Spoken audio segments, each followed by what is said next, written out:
நல்ல அறிமுகம். இனிய மாலையில் நாஞ்சிலையா பேசினதுக்கு அப்புறமா என்னோட பேச்சு நிச்சயமா எடுபடாது. ஏன்னா எனக்கு ஆடத்தான் தெரியும், பேச தெரியாது. ஆடுறதும் ஒழுங்கா ஆடுறதான்னு தெரியல, அது தமிழ் அறிந்து ஆடணும்.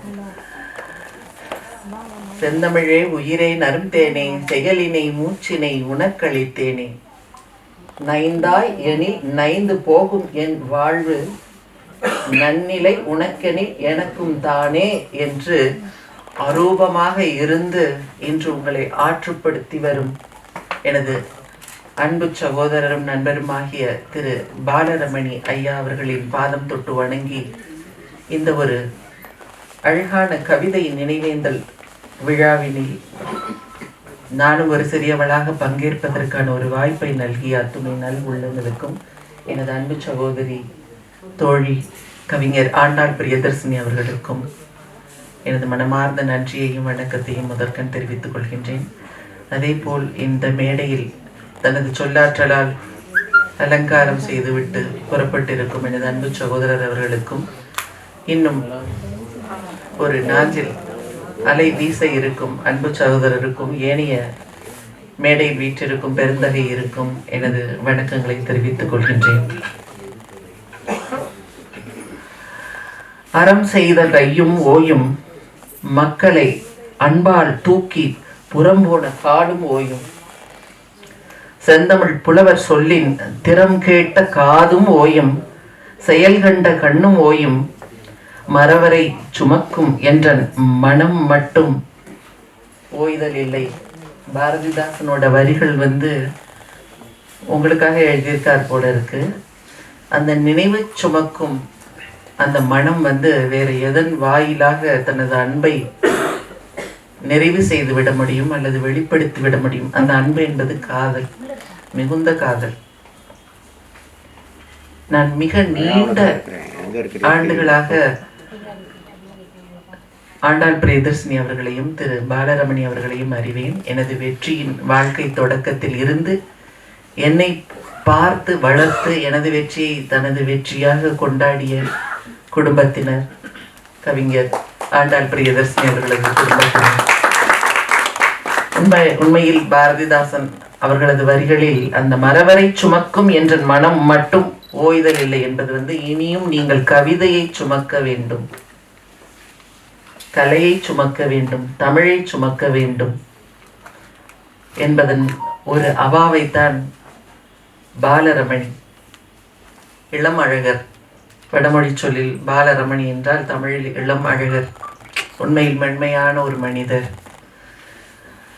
இந்த புத்தகங்கள் என் கைக்கு இன்று வரை வரவில்லை, எனக்கு நேரம் இருக்கவில்லை, நான் ஊரில் இல்லை, எனது நிகழ்ச்சிகளுக்காக நான் பயணப்பட்டு கொண்டிருந்தேன். நான் இந்த புத்தகங்களை பற்றின எதுவும் புரிதல் இன்றி எப்படி இதனை பற்றி சிலாகித்து பேசுவது என்று எனக்கு தெரியும். ஆண்டாள் அவர்களின் மனமும் பாலரமணி அவர்களின் இயக்கமும் அப்படி என்றால் அந்த புத்தகங்கள், அந்த புதினங்கள் எப்படி இருக்கும் என்பதனை என்னால் உணர முடிந்தது. அப்பொழுதும் சிறு குழப்பம் இருந்த பொழுது எனது அன்பு தோழன் மகிஷன், நான் எப்பொழுதும் ஆசையாக குறிப்பிடும் கவிஞர் அமிர்தம் சூர்யா அவர்கள் அவ்வளவு அழகாக ஒரு சுவையுடன், அதன் சென்னை தமிழில் அதை கெடுக்கின்றேனா என்று பேசிக்கொண்டே சென்னை தமிழிலேயே முழுவதுமாக கொட்டி தீர்த்த அன்பு தோழர் அந்த கவிதைகள் எல்லாவற்றையும் மிக அழகாக எடுத்துரைத்தார். நான் நடனக்காரி, கவிதையிலும் காதலிலும் காமத்திலும் அழகிலும் மிதப்பவள். அங்குதான் எனது நடனம் பிறக்கின்றது, எனது கலை பரிமளிக்கின்றது. ஒவ்வொரு கலைஞனும் கனவு காண்பவன், கற்பனையில் மிதப்பவன். கற்பனையில் மிதப்பவர்களால் மாத்திரமே காவியம் படைக்க முடியும், கலையை தூய்க்க முடியும். அந்த வகையில் என்னால் நிச்சயமாக இந்த எழுத்துக்கள் எத்துணை வீச்சுடையதாக இருக்கும், ஆழமுடையதாக இருக்கும். நம் மனதிற்குள் ஊடுருவும் அந்த இனிய தம்பதியரை போல நம்மை எப்படி அது ஆசுவாசம் செய்யும் என்பதெல்லாம் என்னால் புரிந்து கொள்ள முடிகின்றது. ஆனால் நிச்சயமாக இந்த புத்தகங்களை எனது பொறுமையான பொழுதுகளில், பயணங்களின் பொழுது நிச்சயமாக படித்துவிட்டு இன்னும் ஒரு கூட்டத்தில் நிச்சயமாக அந்த புத்தகங்களை பற்றின ஒரு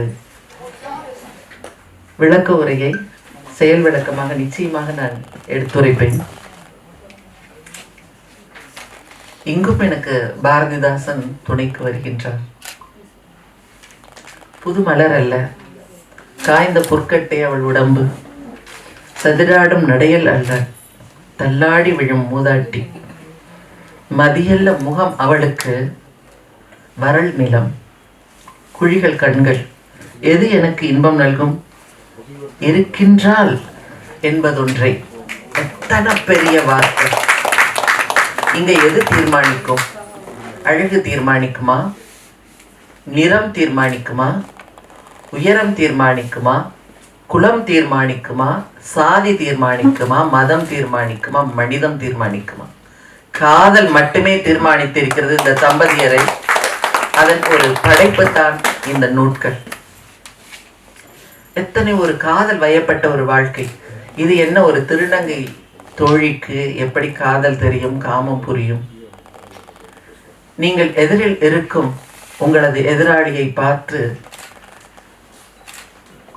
உங்களது காதலை பாய்ச்சுகிறீர்கள். இலக்கற்ற வாழ்க்கை. நாங்கள் இருட்டில் கத்தி வீசி எங்களது காமத்தை பாய்ச்சி நகர்ந்து கொண்டே இருக்கின்றோம். எங்கள் காமத்திற்கு முடிவில்லை, எங்கள் இளமைக்கு முடிவில்லை. அதனால் எப்பொழுதும் நாங்கள் காதலிக்கப்பட்டு கொண்டே இருப்பவர்கள். என்னை விட இந்த காதலை எவர் உணர்ந்து விட முடியும்? இந்த கவிதையை எவர் சிலாகித்து விட முடியும்?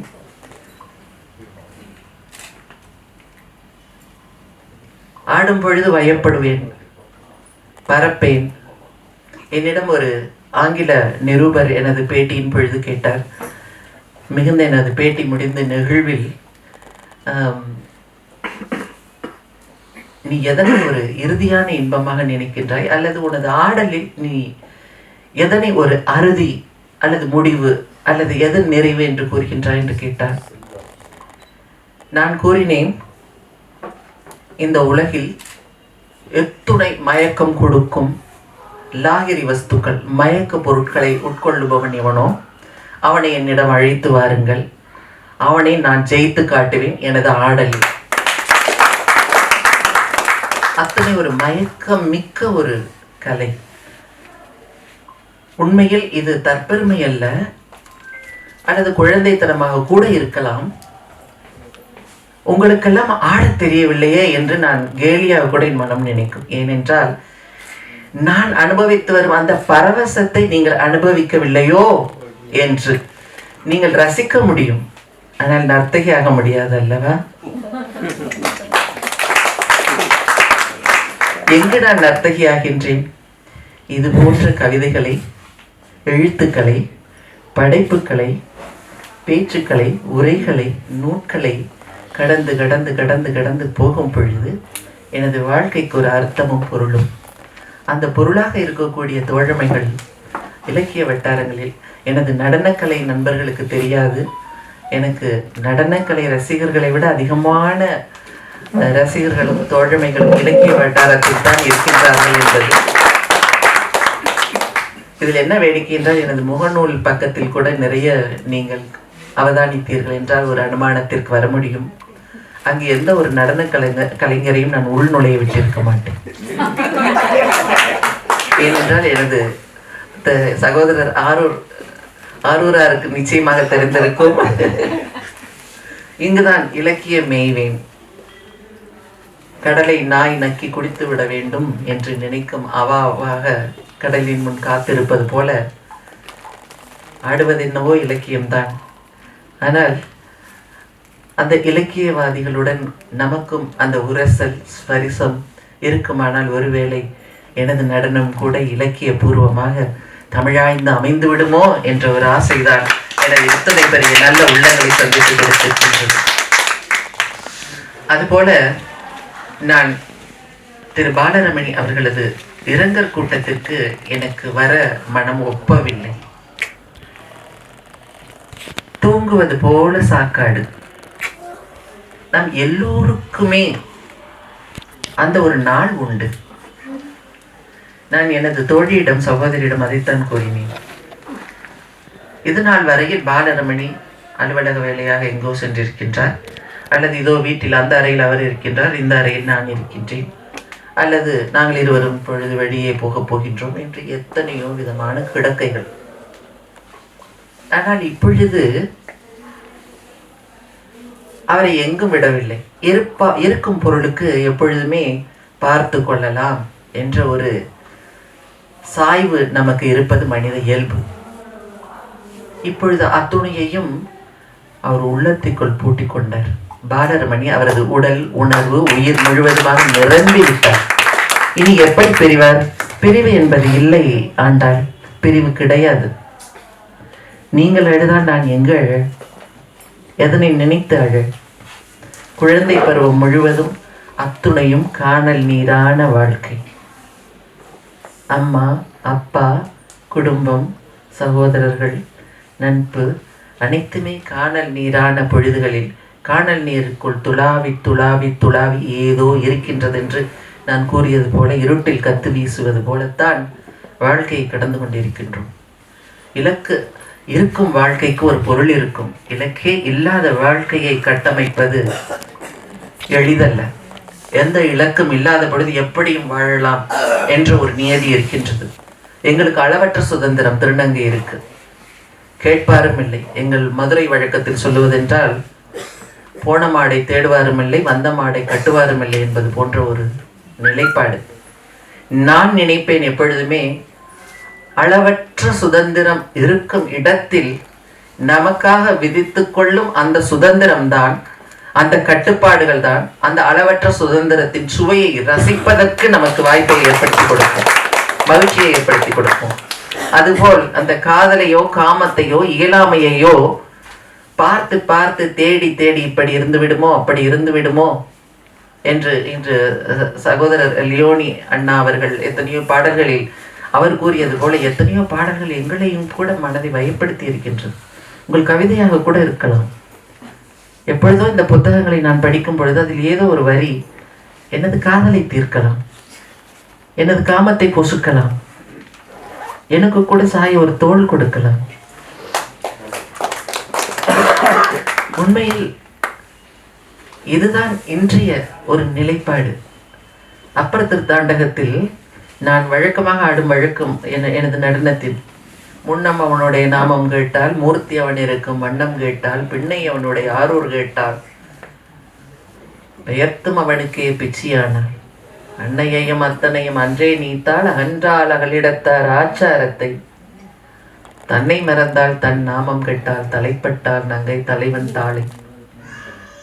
அரூபமாக இறைவன் இருக்கும் பொழுது அவரை நாம் தேடி தேடி தேடி தேடி தேடி அடைவோம்.